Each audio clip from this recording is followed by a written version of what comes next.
Okay, let's start talking about basic components in React Native. So I already have an application that's running. Just basic stuff. I've got the text field and the button inside of a view. I've got it running here, and I've clicked on the Run on Android emulator button, and so that's what I have going here. Now, as I do the updates, because I've got the dev server running, it's going to continually update this for me. All right, so let's talk about some of the basic components. We have a view component here.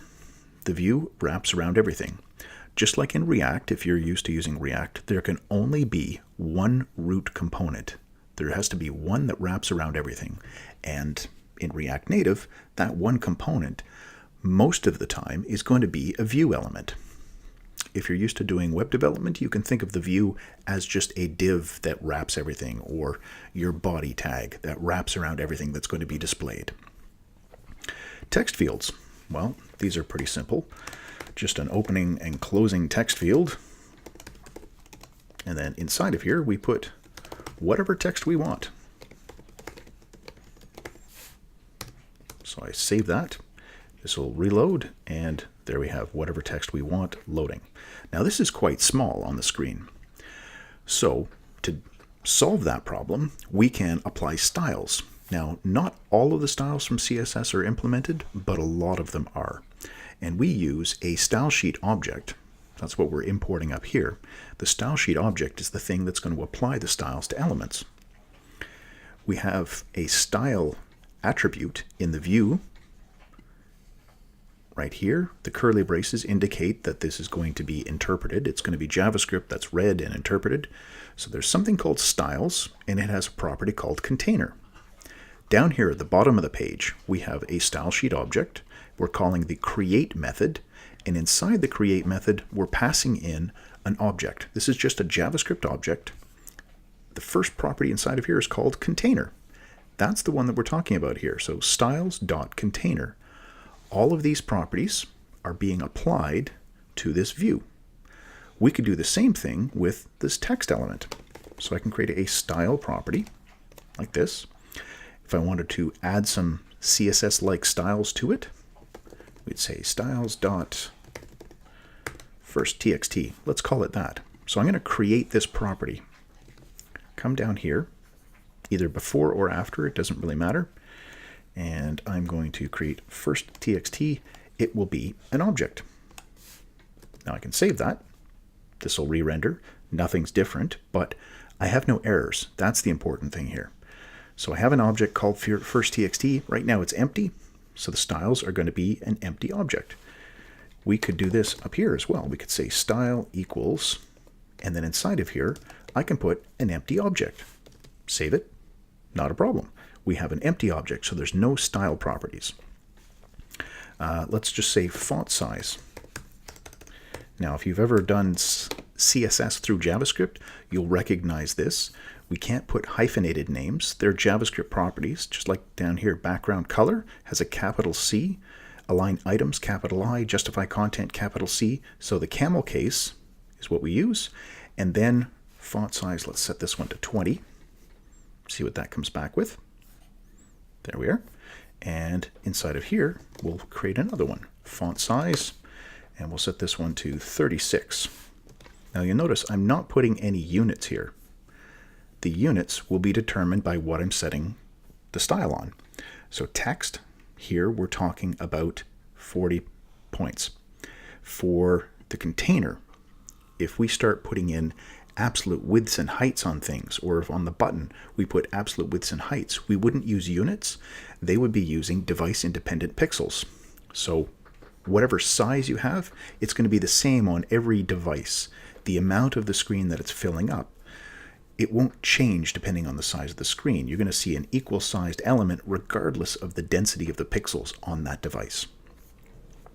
In the documentation, so in the docs section, down below basics in the guides, right here, components and APIs. Here we have all the basic components: views, text, image, text input, scroll view, style sheet. So we've looked at style sheet, we've talked about text, we've talked about view. User interface, here's the button. We've got pickers, sliders, switches, list views, and then there's some iOS and Android specific ones, and then a bunch of generic ones down below that are available for both. So we have a whole bunch of things that we want to look at. But right now we're building a button, so let's take a look and see what we have available to us. Here's the iOS button, here's an Android button, so you can see the difference between the two of them.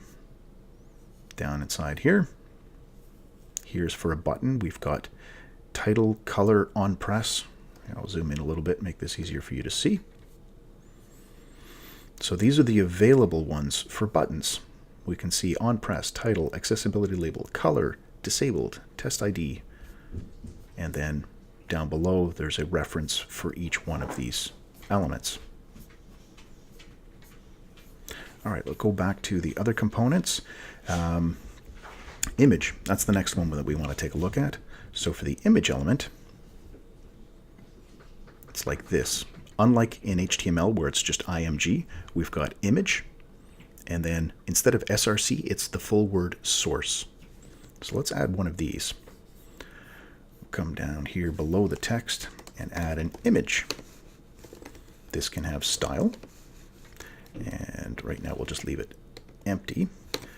Then we will create a source attribute, and the source, if you've got something that is local, so by that I mean it's saved inside of your app. We have by default here created for us an assets folder. We can put any image that we want inside of here. So I'm just going to pause for 1 second and I'm going to copy an image into there. Okay, so I've copied in a JPEG. It's the Yarn logo. This is what it looks like, and we can see that it's 400 by 400 pixels. That's the size of this image. Now, inside of here, because I am requiring something and it's going to be a local source, so I can come in here and I can say from app.js, to get to this file, I have to go into the assets folder, starting at the same level, go into the assets folder and then take this one. So /assets/yarn_400x400.jpg. There, that is the file that I'm going to be loading. That's the one that I want. Oh, can't find the variable image. Of course, we haven't imported it yet. Very important with React Native, we always have to import any component that we're going to use. And there it is. So this image, because it was loaded from a local source, my app knows how big it's going to be, so we can render it here. We can, of course, come in here and change the width and height. So I can say, I want 200 and 200. I know that they're the same. It's the same width and height, so I can refresh that. There we are. There's a 200 by 200 image. If your image is coming from an external source, so if you were to build another image here,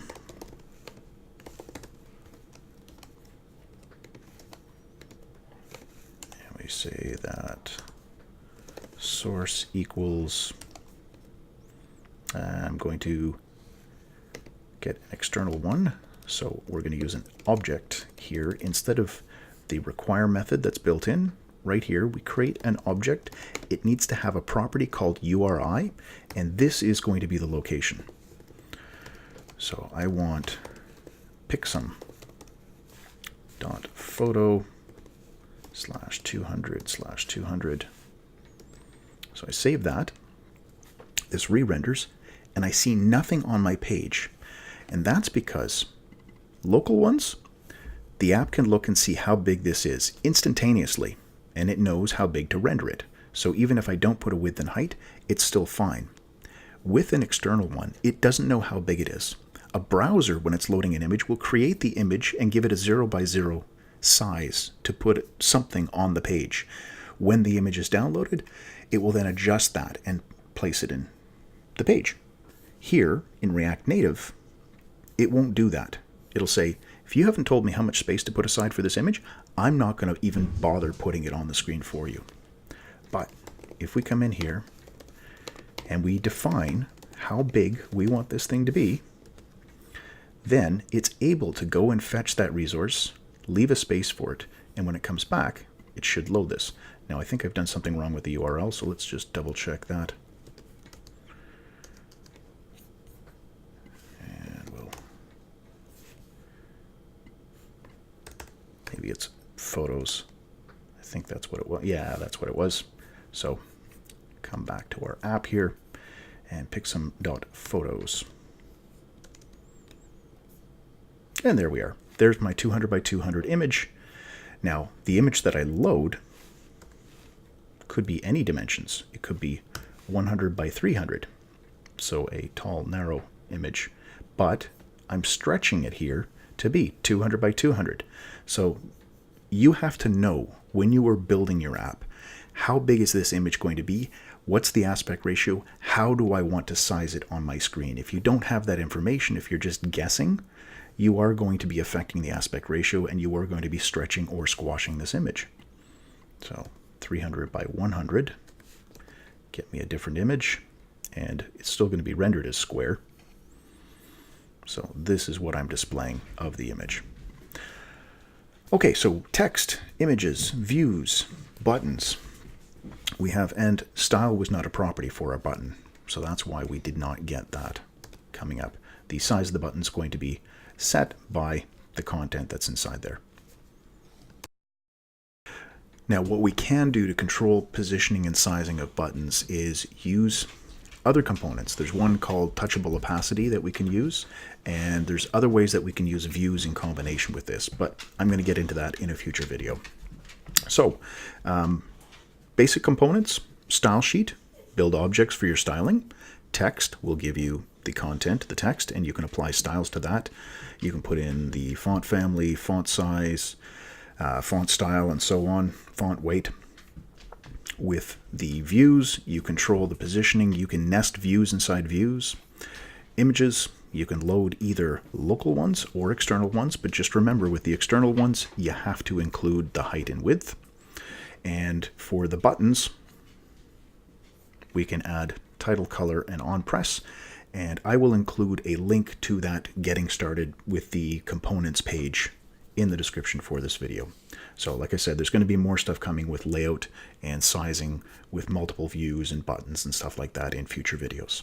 So I hope this gets you started with enough information, start playing around with all those components, use those reference pages to experiment with all the different properties and attributes that you can add to the components. And as always, thanks for watching.